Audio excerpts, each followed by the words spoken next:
내가 누구를 가리켜 너에게 이르기를 이 사람은 너와 함께 가지 말 것이니라 하면 그는 가지 말 것이니라 하신지라.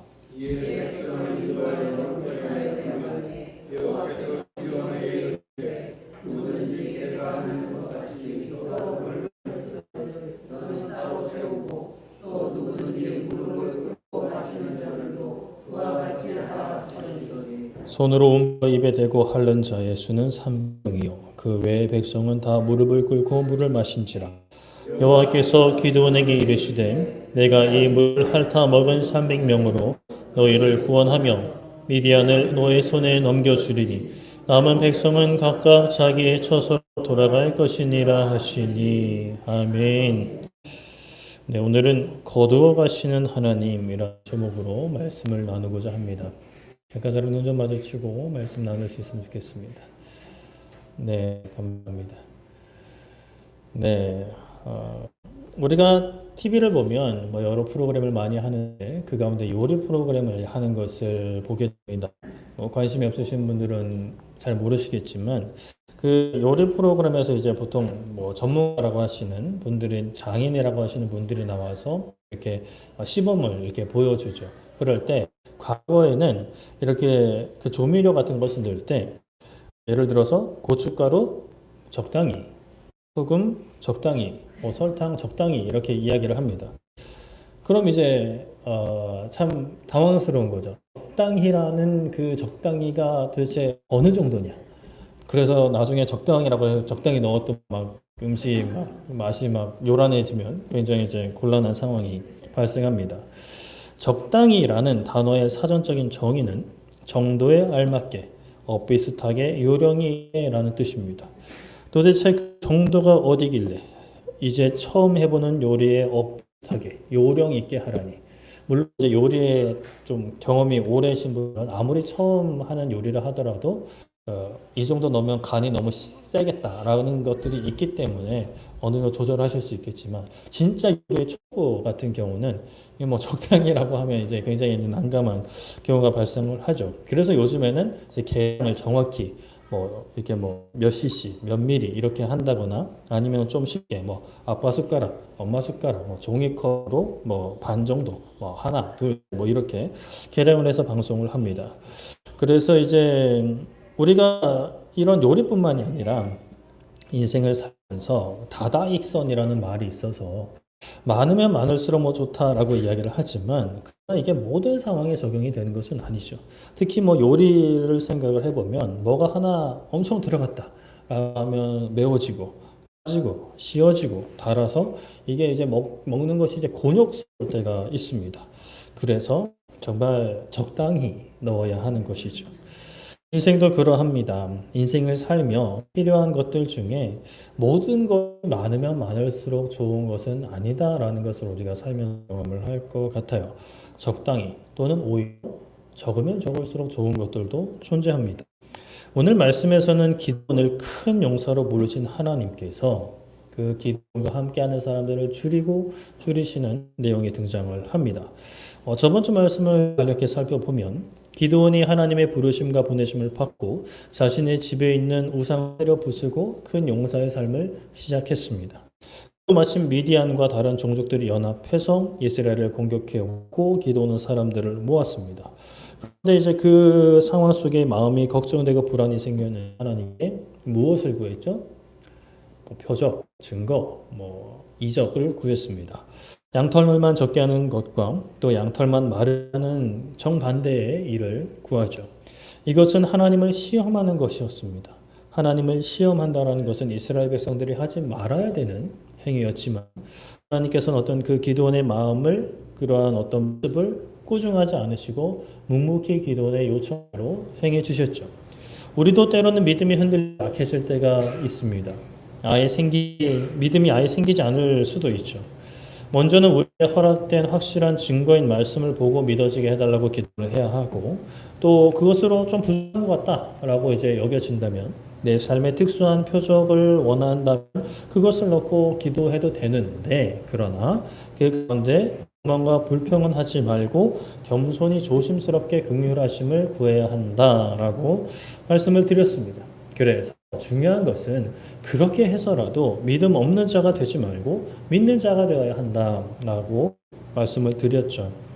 그러나 이미 허락된 놀라운 표적인 말씀을 보고 듣는 것만으로도 믿어지는 것이 큰 복이니 그 복을 우리는 우리 모두가 되기를 바랍니다 라고 말씀을 드렸죠.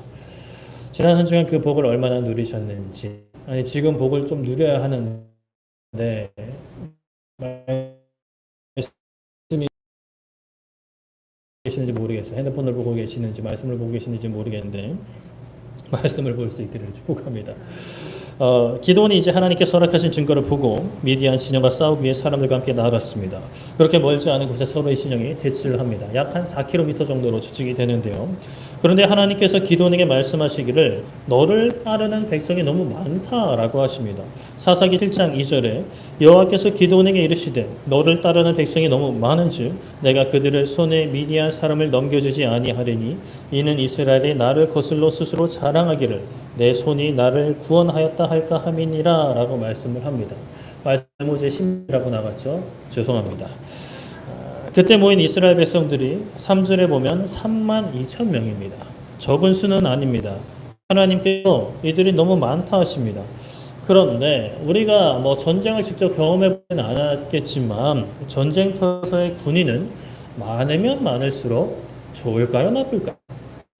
좋습니다. 받쳐주기만 한다면 무기든지 식량이든지 받쳐주기만 한다면 많으면 많을수록 좋습니다. 요즘에는 뭐 대량 살상 무기가 있어서 그래도 수가 많고 적음이 과거 뭐 이 기드온 시대 때보다는 좀 덜 영향을 받기는 하지만 그래도 이러한 재래식 무기의 어떤 병력은 많으면 많을수록 유리한 것이 사실입니다. 그런데 하나님께서 많다라고 하시는 거예요. 이때 미디안의 군대가 몇 명이냐라고 보면 후에 좀 언급이 나오는데 이것을 이제 이 당시 미디안의 군대가 맞다라고 보면 13만 5천 명이 몰려왔습니다. 여기에 3만 2천 명, 13만 5천 명 계산을 해보면 약 4배 차이입니다. 너무나 월세 상황인데 그런데 하나님께서 이스라엘 군대에게 뭐라고 하시는 거냐 하면 너무 많다라고 하시는 거예요. 그 이유가 중요하죠. 하나님이 숫자 개념이 없으신 분이 아닌데 이스라엘이 하나님의 뜻과 역사를 거슬러서 스스로 자랑하기를 내 손이 나를 구원했다고 할까봐 그래서 하나님이 많다라고 하시는 거예요. 지금 이 상황에서 이스라엘 백성들을 향한 기도원과 사람들을 향한 하나님의 뜻은 무엇인가? 하나님의 뜻, 바로 하나님께서 원하시는 것은 이스라엘이 자신의 손으로 미디안을 물리쳤다라고 하는 것이 아니라 하나님의 은혜로, 하나님의 도우심으로, 하나님의 역사로, 하나님의 능력으로 미디안을 물리쳤다. 하나님께서 하셨다라고 고백하는 그것을 하나님께서 원하시는 것입니다. 그런데 이스라엘이 조금만 틈이 생기면 하나님을 떠났던 시기가 바로 사사기 시대였습니다. 뭐 그때만 그런 것은 아니지만 그런 시기였기 때문에 하나님께서는 이스라엘 백성들의 영적인 상태를 너무 잘 알고 계시는 거죠. 그래서 그들이 교만하여 스스로 자랑할 여지를 조금이라도 주지 않으시려고 많다라고 하시는 거죠. 그래서 13만 5천 명의 적군을 앞에 두고도 3만 2천 명이 많다라고 하시는 겁니다. 그래서 하나님께서는 3절에 기도원에게 사람에게 명하기를 누구든지 두려워 떠는 자는 그곳 길르앗을 떠나 돌아가라라고 하라고 명하십니다. 기도원이 이제 부르기는 불렀고 누군가는 미디안과 싸워야 하니 나오기는 나온 사람들이 있었습니다. 그런데 뭐 나와 보니 이건 뭐 수적으로 뭐 게임이 안 될 상황인 거죠. 그런 가운데 이제 두려움이 생길 수밖에 없었겠죠. 그래도 용감히 나은 것은 칭찬할 만하지만 마음에 두려움이 생긴 자들이 있었습니다. 하나님께서는 그런 이들을 돌려보내라고 하십니다. 그런데 돌아가라 하니 돌아갑니다. 돌아가도 되나? 아싸 집에 가자 뭐 이런 마음과 생각들이 있었겠죠. 다양한 생각으로 돌아간 사람들이 몇 명이었냐? 바로 2만 2천 명. 자, 산수 문제죠. 3만 2천에서 2만 2천 빼면 몇이 남죠? 네, 10,000명이 남습니다. 남아있는 사람은 10,000명이었습니다. 미디안 군대 몇 명이라고요? 13만 5천 명입니다. 자, 그렇다면 몇 배? 13배 조금 넘는 상황입니다. 그런데 하나님께서는 그 백성들이 아직도 많다라고 하십니다. 응? 아직도요? 안 그래도 적은 수가 3분의 1로 줄었습니다. 미디안의 군과는 13배 차이가 납니다. 13명과 싸워서 이길 사람이 몇 명이나 될까라는 생각을 하는데, 우리 전설에 따라 17대 1 이런 얘기 많이 하지만, 13명. 13명이 한꺼번에 달려들고 발목 잡고 팔 하나씩 잡고 막 때리면 아무 프로 선수라도 쉽지 않습니다. 하나님께서 기드온에게 명령하여 그 남은 사람들을 1만 명을 데리고 물가로 가게 하십니다. 그리고 그들을 시험하겠다라고 하시죠. 여기서의 시험은 기드온이 양털로 하나님께 구했던 그 시험과는 다른 단어입니다. 기드온이 하나님께 요청했던 시험은 시도하다, 입증하다라는 뜻이 좀 강하고, 하나님이 하시는 시험은 재련하다, 연단하다라는 뜻을 가지고 있는 단어입니다. 원어가 다른 거예요. 걸러내겠다라는 뜻이죠. 그렇게 물 가로 사람들을 데리고 가서 물을 마시게 하자 사람들 중에는 개가 핥는 것 같이 혀로 물을 핥는 자가 있었고 물을 끓고 마시는 자들이 있었습니다. 하나님께서는 이 두 부류로 사람을 나누라고 하시죠. 그래서 손으로 움켜 입에 대고 핥는 자는 300명이었고 나머지는 무릎을 꿇고 마셨습니다. 하나님께서는 물을 입에 대고 핥아 먹는 자를 통해 이스라엘을 구원하여 미디안을 너의 손에 넘겨주겠다라고 하시고 나머지는 각자 처소로 돌아가게 하십니다. 이제 몇 명이 남았지요? 300명이 남았습니다. 자, 핥아 먹는 사람과 무릎을 꿇고 먹는 사람들의 차이가 어떤 차이였는지, 그 길이 뭐였는지는 명확치는 않습니다. 핥아 먹는 사람들이 더 전쟁에 준비된 용사들이었는가? 해석을 하면 그렇게 할 수 있을 가능성이 있긴 한데 사실 정확치는 않습니다. 그저 적은 쪽을 하나님께서 남기셨다고 해석하는 것이 좀 적절한 해석으로 보입니다. 300명이 남은 거죠. 자, 미디안사 몇 명이라고요? 13만 5천 명입니다. 몇 분의 몇일까요? 부터 좀 어렵지요? 제가 미리 계산을 해왔습니다. 저도 계산기로 두드렸습니다. 450분의 1입니다. 450배가 많은 거죠. 이제 한 명당 450명만 쓰러뜨리면 이길 수 있는 싸움입니다. 한 사람 한 사람이 삼손과 가면 사실 가능합니다. 삼손이 한 300명 정도 되면 이길 수 있는 싸움이긴 합니다. 그러나 보통 사람보다 조금 더 강한 사람이라면 사실 불가능에 가까운, 그러니까 불가능한 일입니다. 만약 좁은 길목에서 싸우면 어느 정도 버틸 수 있을지 모릅니다. 영화 300 혹시 기억나시나요? 2007년에 개봉했던 영화입니다. 스파르타 이렇게 똥 까고 남자들이 나와가지고 싸우는 그런 좀 야만스러운 아닌가? 하여튼 그런 영화였습니다. 그래서 이제 300명의 그때도 스파르타 군인들이 페르시아 대군에 맞서서 좁은 길목에서 버텼던 것처럼 얼마 동안은 버틸 수 있을지 모릅니다. 그러나 결코 쉬운 것은 아니죠. 그런데 하나님께서는 기드온에게 이렇게까지 하십니다. 이렇게까지 힘을 빼게 하시는 거죠. 그래서 기드온과 군사들의 힘으로는 전쟁을 감당할 수 없는 상황을 아예 만들어 놓으시고 몰아붙이십니다. 붙으면 반드시 지는 싸움을 만드시는 거죠. 그런데 하나님께서는 그 지는 싸움을 통해서 반드시 패하는 그 싸움을 통해서 자신의 능력을 드러내시는 거예요. 그래서 결코 기드온과 군사들의 이스라엘 백성들 나의 힘으로 싸워서 이겼다라고 말하지 못하게 아예 그냥 사전 차단을 해버리시는 거죠. 하나님께서는 이미 모세를 통해 이스라엘 백성들에게 훗날 왕이 세워지면 왕은 병마를 많이 두지 말라라고 하셨습니다. 신명기 17장 16절에 그는 병마를 많이 두지 말 것이요 병마를 많이 얻으려고 그 백성을 애굽으로 돌아가게 하지 말 것이니 이는 여호와께서 너희에게 이르시기를 너희가 이후에는 그 길로 다시 돌아가지 말 것이라 하셨음이며라고 말씀을 합니다. 왕을 세우면 병마를 많이 두지 말라 하십니다. 병마가 뭘까요?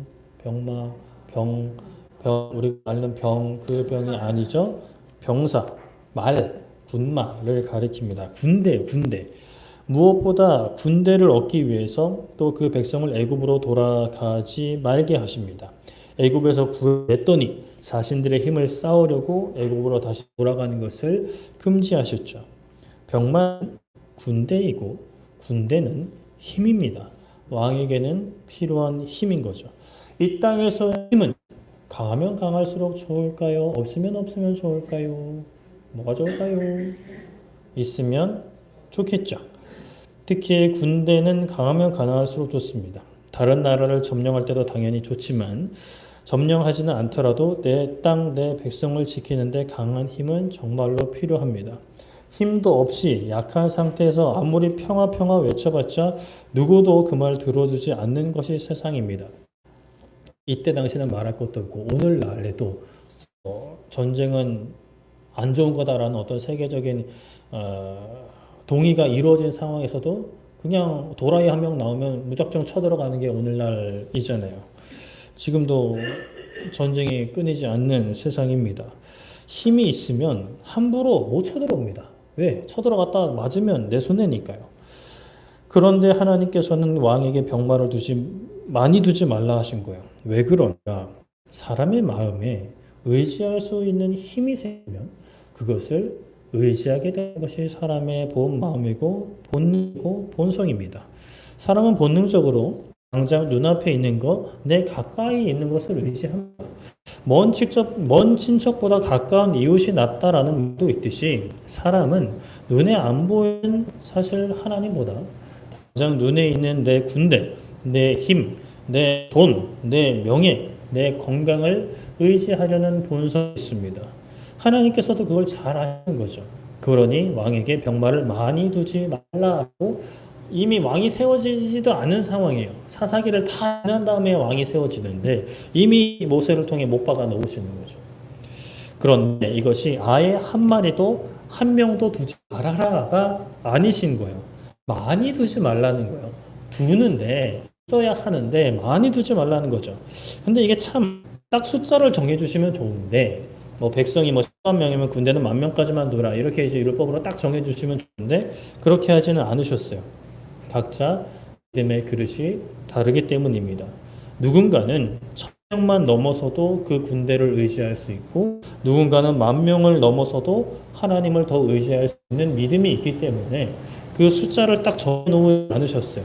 그냥 많이 두지 말라라고 말씀을 하시는 거죠. 그래서 구약에서 아굴이라는 인물은 이런 기도를 했습니다.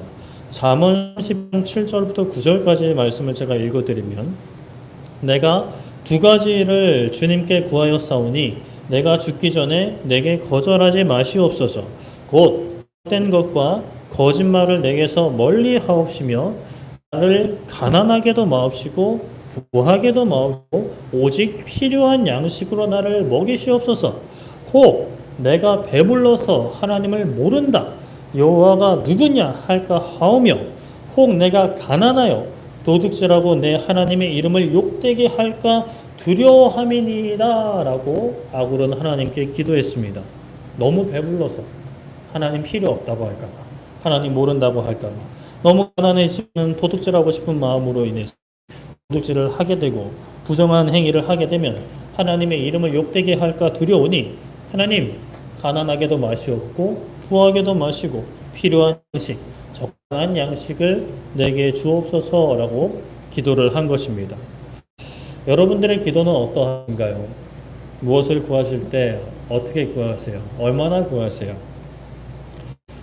많이 주세요, 하나님. 다 주세요. 많이 달라고 하는 것이 죄악이냐?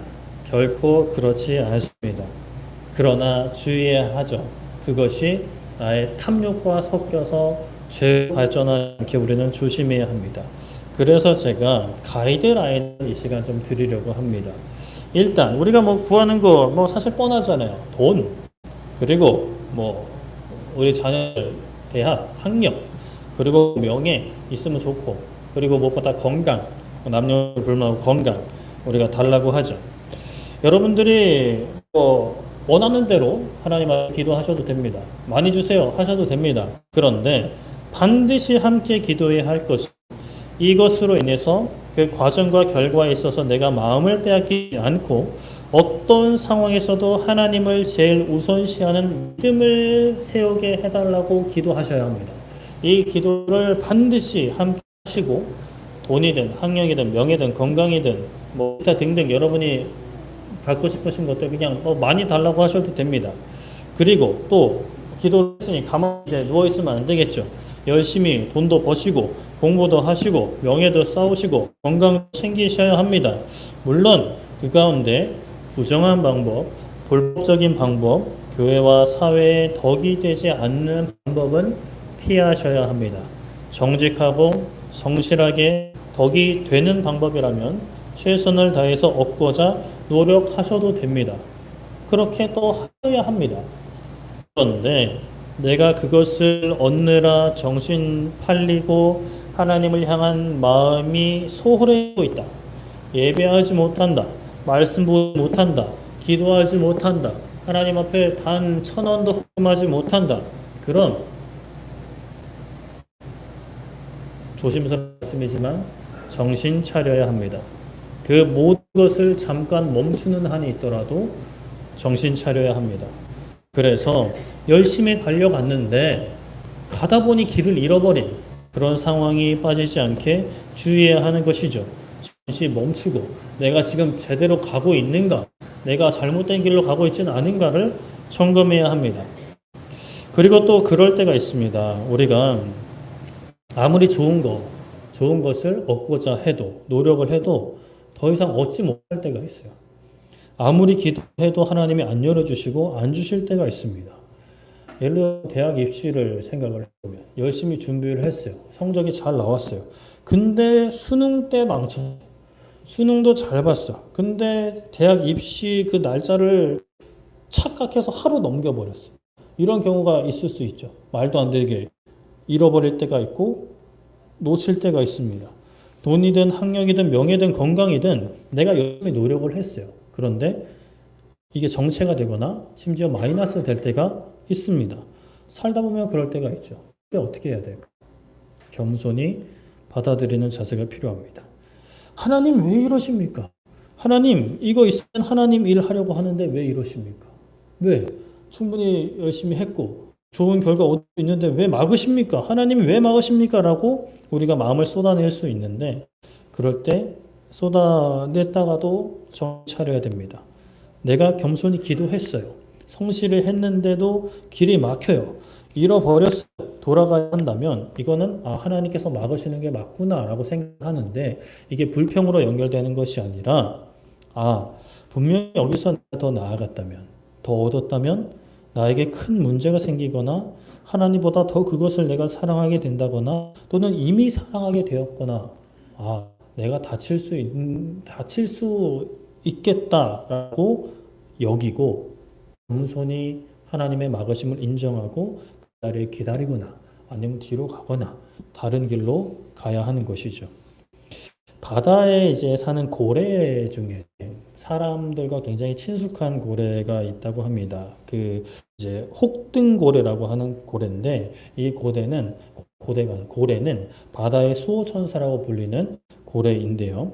이 고래들은 이제 다이버들이 이제 바다에 들어가면 다이버들과도 이렇게 막 교류가 있다고 해요. 그럴 때 혹고래가 바닷속에서 몸을 뒤집고 지느러미를 흔들며 다가오는 몸짓을 보이는데 이게 무슨 의미냐라고 하면 이것은 나는 괜찮지만 너는 이 밑으로 내려가면 위험해 라는 신호라고 하더라고요. 그래서 다이버들이 살펴보면 그 밑에 상어가 있다던가 소용돌이가 있다던가 아니면 그 수압이 너무 세져서 위험할 수 있는 상황이 있다라고 합니다. 그래서 이렇게 고래 막 듣고 바다 위로 올라가면 이제 이렇게 막 잘했다고 막 그런 제스처도 한다 하더라고요. 기도원 군사를 줄이시는 것은 기도원을 결핍의 상태로 내모시는 겁니다. 하나님 의지하지 않고는 싸울 수 없게 하나님의 능력이 아니면 이길 수 없게 하시는 거죠. 사도 바울도 이런 하나님을 깊이 경험했습니다. 고린도후서 10장 7절에 여러 계시를 받은 것이 지극히 크므로 너무 자만하지 않게 하시려고 내 육체의 가시 곧 사탄의 사자를 주셨으니 이는 나를 쳐서 너무 자만하지 않게 하려 하심이라 라고 말씀을 합니다. 사도 바울에게 괴로운 상황이 있었어요. 받은 계시가 너무 크다 보니까 자만할 수 있는 상황이었죠. 나는 특별한 사람이야. 나는 하나님의 특별한 명령을 받은 사람이야. 나는 공부도 많이 했어. 말씀도 많이 기록했어. 교회도 많이 세웠어. 설교를 위해 내 삶을 헌신했어. 라고 생각할 수 있는 상황입니다. 그런 바울을 하나님께서 힘들게 하시는 거예요. 바울에게 허락된 계시를 빼앗지는 않으셨어요. 그런데 다른 방법으로 역사하시는 그것이 바로 육체의 가시를 주는 거죠. 육체의 가시는 우리가 질병으로 봅니다. 그런데 그 질병, 육체의 가시를 사도 바울이 뭐라고 표현하냐? 사탄의 사자라고 표현을 하는 거예요. 사탄의 사자라니요. 하나님의 말씀을 가지고 복음을 전하고 교회를 세우는 사람에게 사탄의 사자를 허락하시는 거예요. 하나님께서. 바울에게는 몇 달 동안 사탄의 공격을 허락하셨습니다. 근데 바울에게는 계속해서 옆에 상주하게 하시는 거예요. 그래서 바울을 괴롭게 하는 거죠. 그래서 바울도 기도했습니다. 이 육체의 가시, 사탄의 사자가 떠나가기를 3번이나 주님께 간구했습니다. 3번 적을 수도 있는데 3번 이제 마음을 다해 기도를 한 거죠. 그런데 들려오는 하나님의 응답은 바울의 기대와 바울의 바람과 달랐습니다. 고린도후서 12장 9절에 나에게 이르시기를 내 은혜가 너에게 족하도다. 이는 나의 능력이 약한 데서 온전하여 짐이라 하신지라.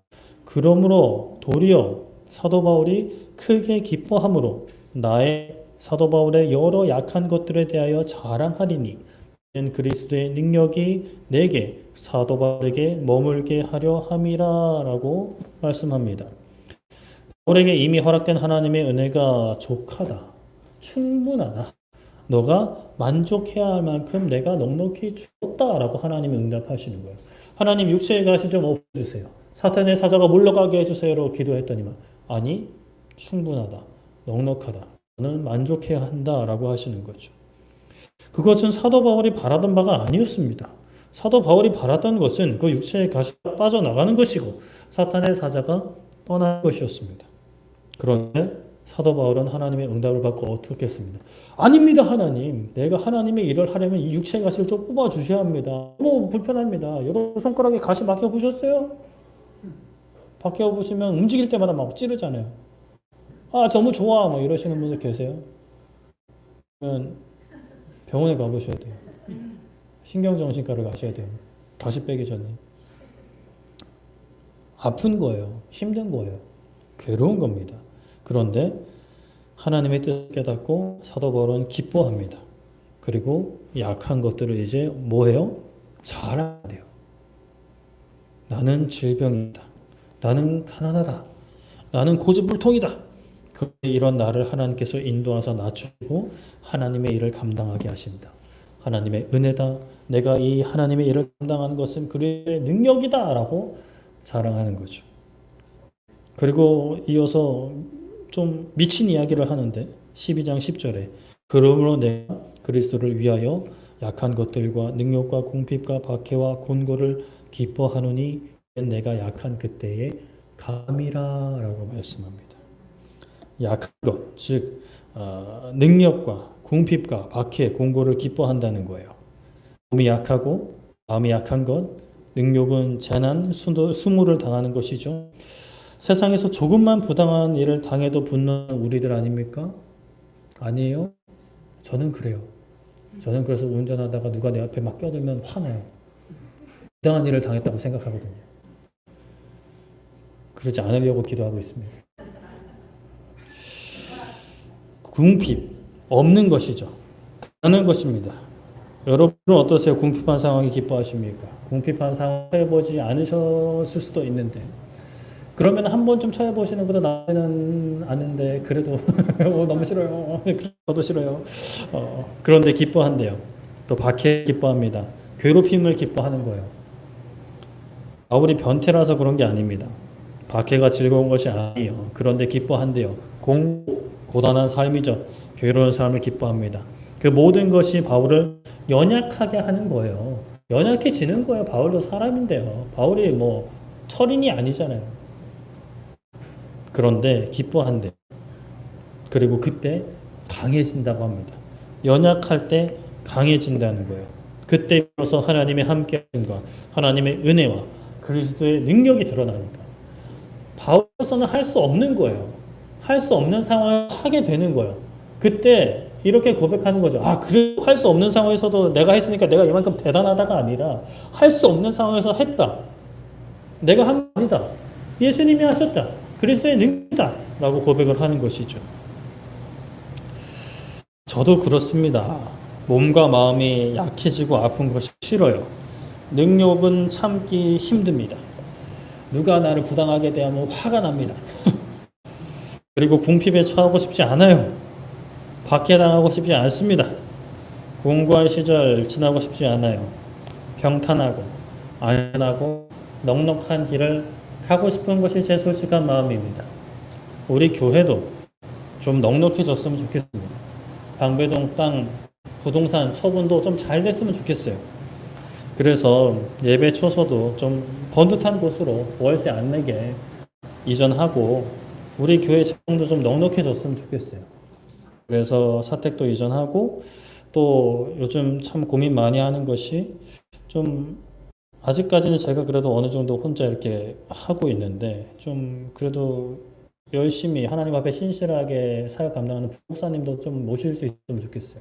모시려면 어떻게 해야 돼요? 그냥 뭐 오세요 하면 와요? 부목사님 모실 좀 사택도 좀 마련해 놓고 또 자녀들 많은 부목사님도 모셔다가 걱정하지 않게끔 사례도 드릴 수 있는 환경이 되면 좋겠다라는 생각을 합니다. 그리고 이제 어려운 이들을 좀 넉넉하게 도울 수 있는 그런 환경이 되었으면 좋겠어요. 이번 주 금요일 저녁에 금요 기도회 마치고 제가 장례식장에 다녀왔습니다. 동기, 그러니까 신대원 동기 목사님이 소천을 하셔서 다녀왔어요. 백혈병으로 몇 년을 앓으시다가 완치가 되셨다가 또 작년 말부터 급격히 안 좋아지셔가지고 금요일 새벽에 소천을 하셨습니다. 나이는 44살, 43살, 43세. 내일 초등학교 입학하는 딸내미 하나 냅두고 사모님 냅두고 먼저 가셨어요. 하나님께서 부르셨으니 가셨을 텐데 뭐 가신 분이야 편하겠죠. 고통당하지 않으셔도 되고 힘겹게 산소 없게 안기고 계셔도 되겠죠. 그 장례식장에 그 딸내미가 아직은 뭐 모르니까 막 웃으면서 돌아다니고 장난치고 이런 모습을 봤습니다. 뭐 목사님, 동기 목사님들이 모여서 사모님 뭐 어떻게 생활하시나 그래도 우리가 1년이라도 좀 좀 마음을 모아서 좀 도와드려야 되는 거 아닌가 뭐 이러기도 했어요.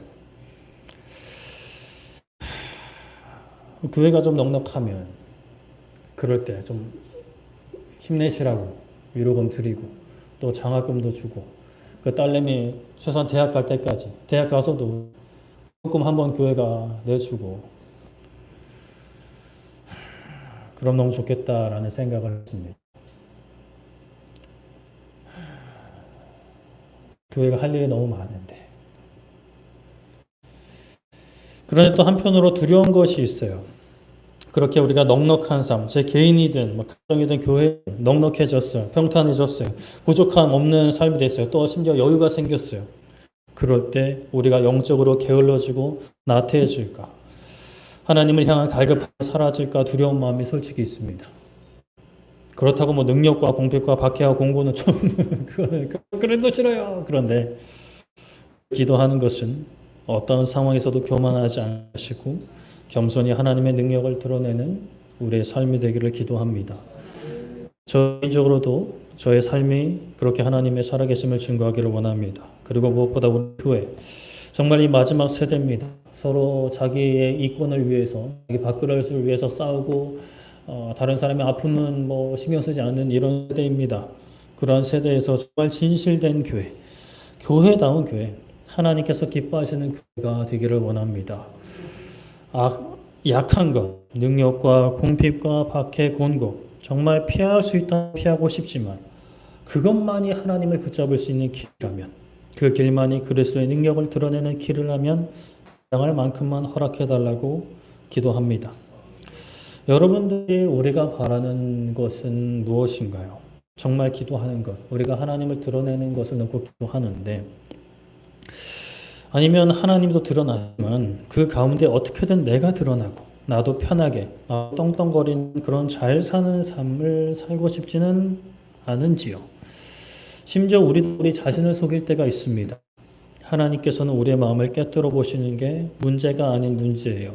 우리가 하나님의 영광을 위해서 구하는 기도 제목을 돈이든 명예든 건강이든 학벌이든 택한 삶이든 넉넉한 삶이든 예배 처소가 정말 하나님의 영광을 위해서인지 아니면 우리 교회의 영광을 위한 건지 뭐 교회의 영광이 하나님의 영광 아닙니까? 라고 이야기할 수 있지만 그러나 아닐 수가 있죠.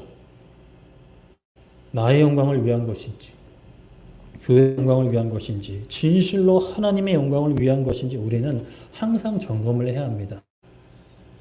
과거에는 하나님의 영광으로 출발했을 수 있습니다. 그러나 어느 순간 나의 영광이 나의 이름이 더 많은 자리를 차지할 수 있습니다. 우리가 뭐 특별히 악해서가 아니라 사람이 그런 거예요. 세상이 그렇습니다. 세상이 우리를 그렇게 유혹하고 공격해 옵니다. 그러므로 우리 항상 자만하지 말고 교만하지 말고 겸손히 하나님 앞에 우리 자신을, 우리 가정을, 우리 교회를 말씀과 기도로 점검하고 하나님을 붙잡아야 하는 것이죠. 만약 여러분들의 삶이 넉넉하고 평탄하시다면 감사해야 하지만 한편으로는 두려워하실 필요가 있습니다. 내가 영적으로 나태하고 게을러져서 그 가운데 하나님을 의지하지 않고 하나님을 사랑하지 않게 될까? 또 우리가 교회가 넉넉해졌을 때 그 넉넉함 가운데 분쟁이 일어나진 않을까? 다툼이 일어나지 않을까? 두려워해야 합니다. 그러나 이제 뭐 또 그 두려움이 그냥 무서워 하는 것이 아니라 두려움을 가지고 하나님 앞에 나아가 기도해야 하는 것이죠.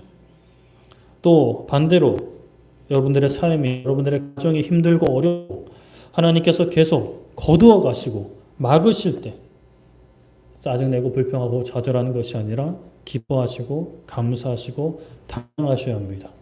하나님께서 나를 사랑하시어서 겸손케 하시고 하나님을 의지하게 하시는구나 라고 고백할 수 있어야 합니다.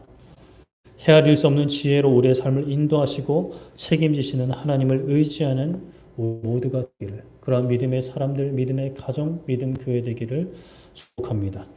말씀을 정리하겠습니다. 아까 다이버 혹동고래 말씀을 드렸는데 혹동고래인지 혹동고래인지 등이에요. 고마워요. 역시 감사합니다. 그런 혹동고래의 경고를 무시하고 그 밑으로 내려가면 어떻게 될까요? 다이버들의 바람은 좀 더 깊이, 좀 더 많은 바다 세상을 경험하는 것이 아닐까 싶은데 다이버는 우리가 좀 공감대가 없으니까 여러분들은 운동하시죠. 운동하셔야 합니다. 건강을 위해서 운동을 하는데 운동이란 하나님께서 허락하신 건강을 유지하기 위한 어떤 현대인의 삶에 필요한 삶의 요소라고 할 수 있습니다. 그런데 이 운동도 꾸준히 하시다 보면, 꾸준히 하기 힘드신 분들도 계시겠지만 꾸준히 하시다 보면 욕심이 생깁니다.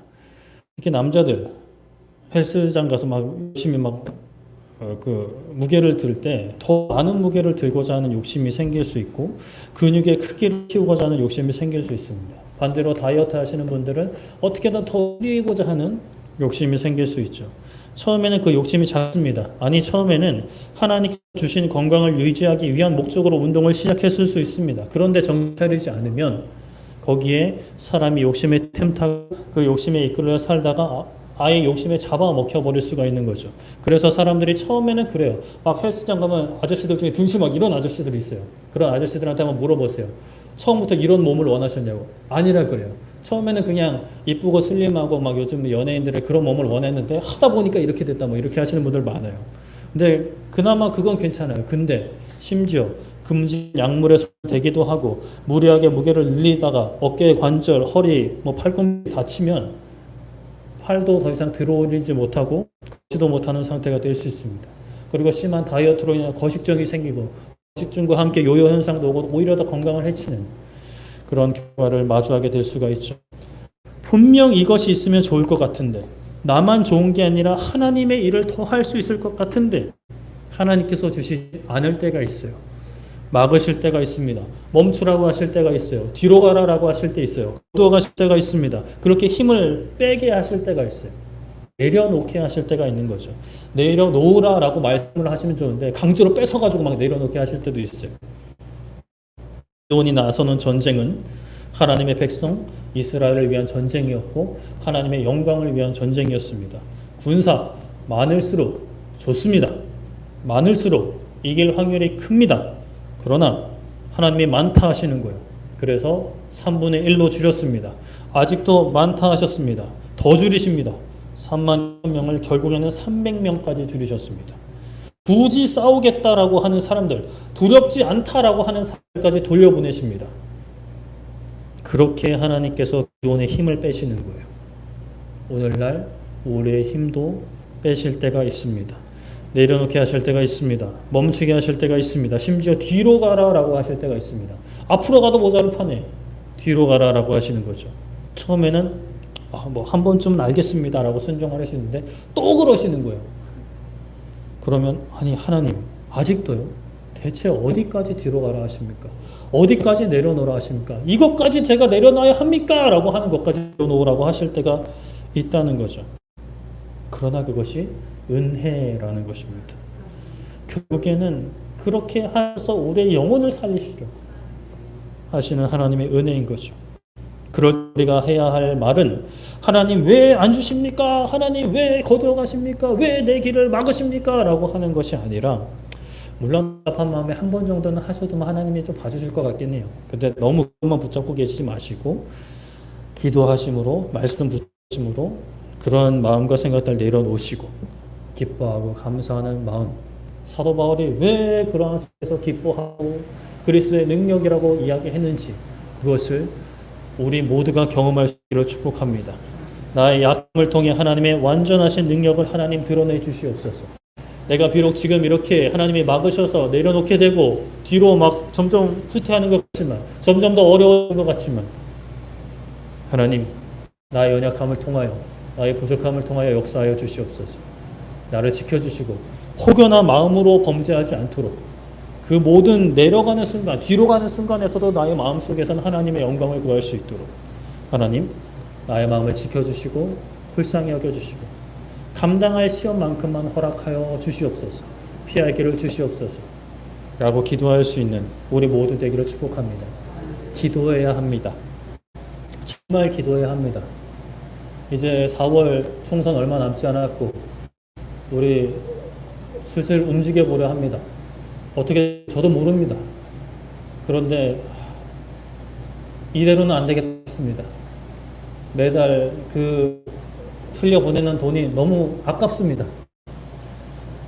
그 돈을 선교지로 아픔을 당한 유가족들의 위로금으로 전달될 수 있었으면 좋겠습니다. 기도해 주십시오.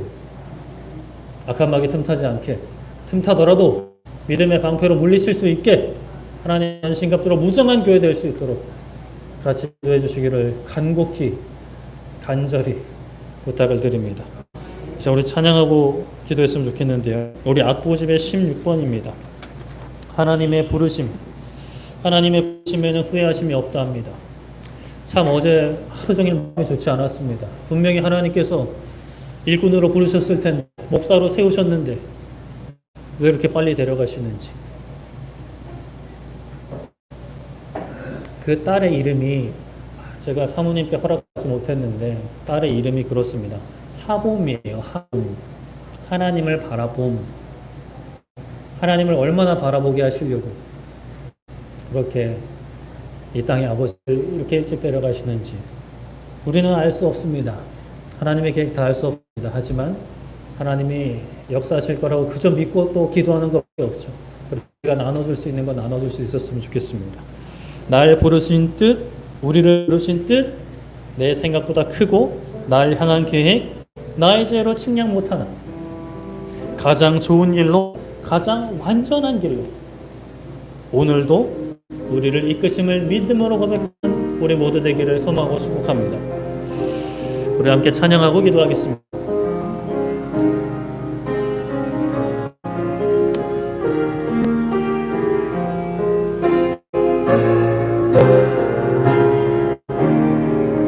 하나님의 부르심에는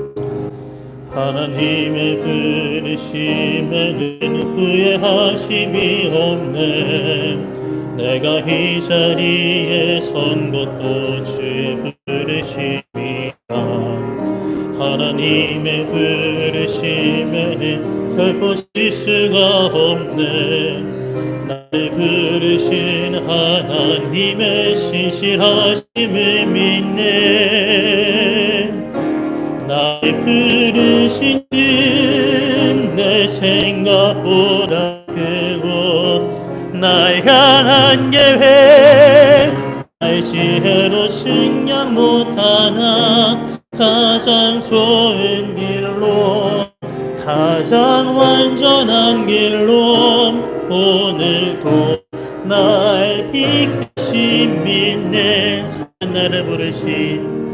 작은 나를 부르신 뜻을 나는 알 수 없지만 오직 감사와 순종으로 주의 길을 가리라. 때론 내가 연약해서도 주님 날 도우시니 주의 놀라운 그 계획은 나는 믿으며 살리.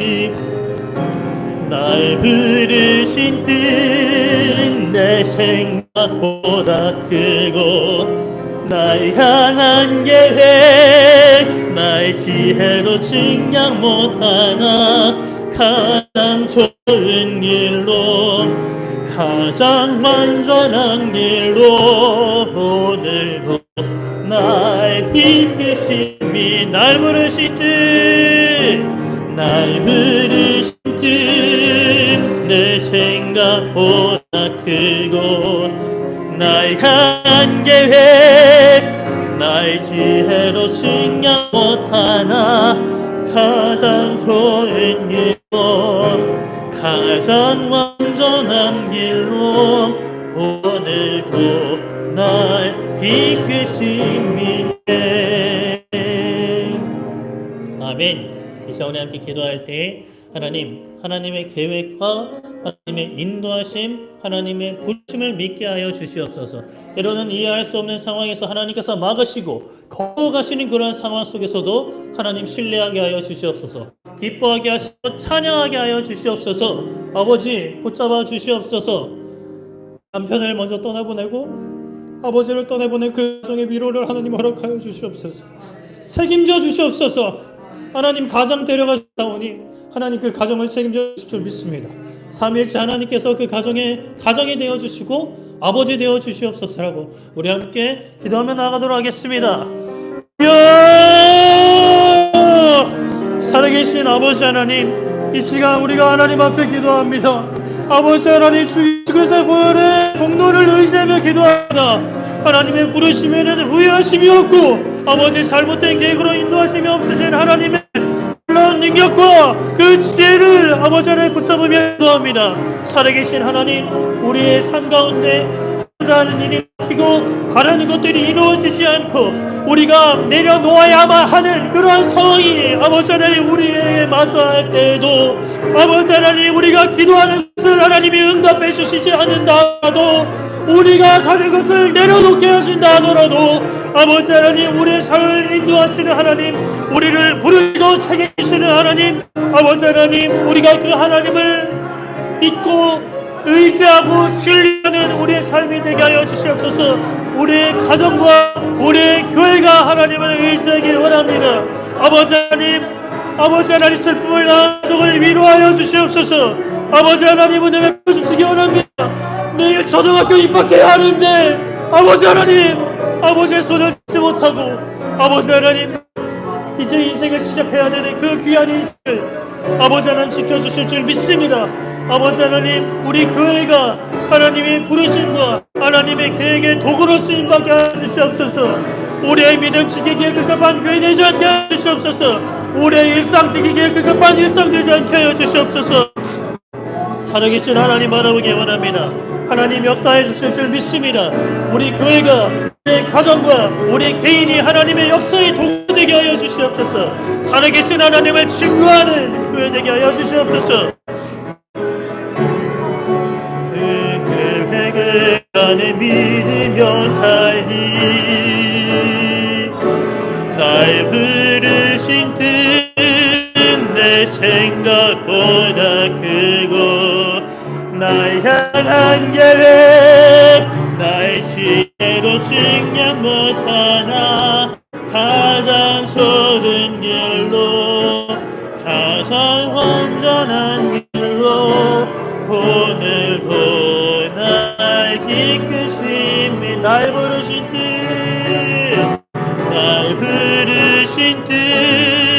내 생각보다 크고 날 향한 계획 날 지혜로 증량 못하나 가장 좋은 길로 가장 완전한 길로 오늘도 날 이끄심이네.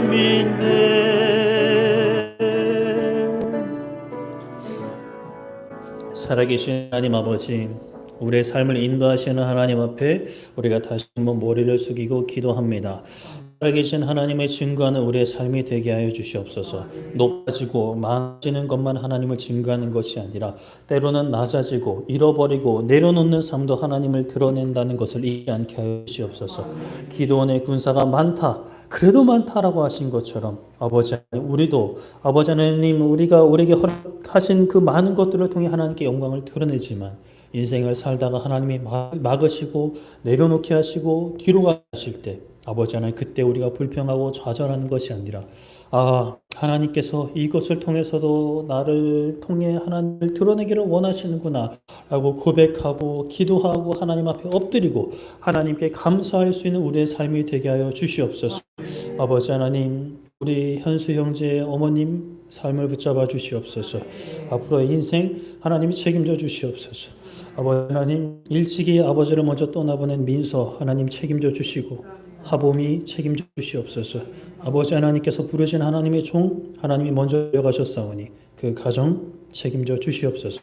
인도하여 주시고 그 모든 삶 가운데 삼위일체 하나님께서 아버지 되어 주셔서 살아계신 하나님을 더욱 바라고 의지하고 찬양하는 삶이 될 수 있도록 아버지, 그리고 우리 교회가 그렇게 슬픔을 당한 이들을 위로하는 교회 되게 하여 주시고 선교하는 교회, 전도하는 교회, 하나님의 일꾼들을 보호 양성하고 그 가족들을 책임질 수 있는 교회 되게 하여 주시옵소서. 한 주간의 삶도 하나님 선히 인도하여 주시고 하나님의 계획을 신뢰하며 의지하는 우리 한 사람 한 사람, 우리 모든 믿음의 가정 되게 하여 주시옵소서. 감사드리며 예수님의 이름으로 기도드립니다. 아멘.